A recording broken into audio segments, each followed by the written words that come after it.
Aš esu kilusi iš Šiaulių, 10 metų pragyvenau Šiauliuose, pati vaikystė buvo, paskui persikėlėme į Radviliškio rajoną, būtent į Arimaičių kaimą. Ir dabar netoliese taip pat gyvenu, tai būtent Karčemų kaime. Taip susiklostė būtent galbūt ir likimas, aplinkybės, kad mes gyvename kaime. O veikla jau atsirado būtent, kai buvau vaiko priežiūros atostogos. Gimė idėja, kad reikia parašyti projektą ir taip įkurti šilauoges, nes šilauogės visada buvo mano svajonė, kad reikia turėti šilauogių. Visų pirma, tai turėjom namuose. Taip ir gimė idėja, kad reikia rašyti projektą, nes investicijos yra didelės ir ne kiekvienas gali susitaupyti tam tikrą pinigėlių sumą ir įsikurti savo ūkį. Tai būtent aš pasirinkau jaunojo ūkininko paramą. Tai mes įkūrėme šilauogių, šitakį grybų ir bičių tokį ūkį.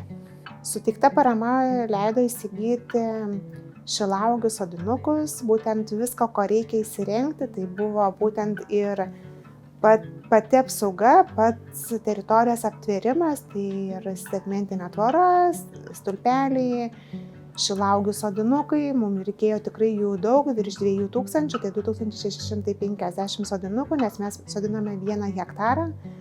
Reikėjo laistymo sistemos. Laistymo sistema būtent ne tik tais, kad augaliukus palaistyti, patręšti per laistymo sistemą, nes reikia rūksinti kiekvieną kartą žemę, bet ir laistymo sistema nuo šalnų, taip pat durpės, nes reikia būtent šilauogę sodinti tik į rūgščią žemę, plėvelė pati, patys aviliai bičių šeimos, taip pat ir medsukį galima buvo įsigyti, šitakę grybam rastelius, visas reikiamas priemonės, nes mes visiškai viską patys įrenginėjame.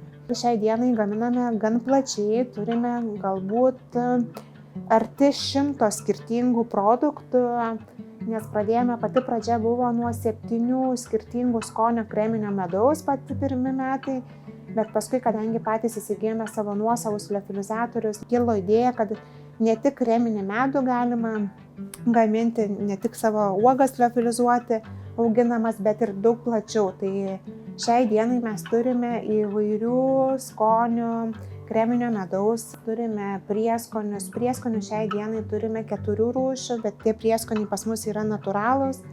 Šitie prieskoniai pagaminti mūsų pačių rankų darbo. Neseniai pagaminome greitai paruošiamas avižinių dribsnių košės. Realizacija vėlgi kartais būna galbūt truputėlį ir sudėtingesnė, nes tiekėjų yra nemažas ratas, tai būtent mes gaminame būtent kas iš šilauogių, kas iš mūsų produktų, tai šilauogių uogienę, pačią šilauogę liofilizuojame bei gaminame arbatą su citrina ir šilauogėmis.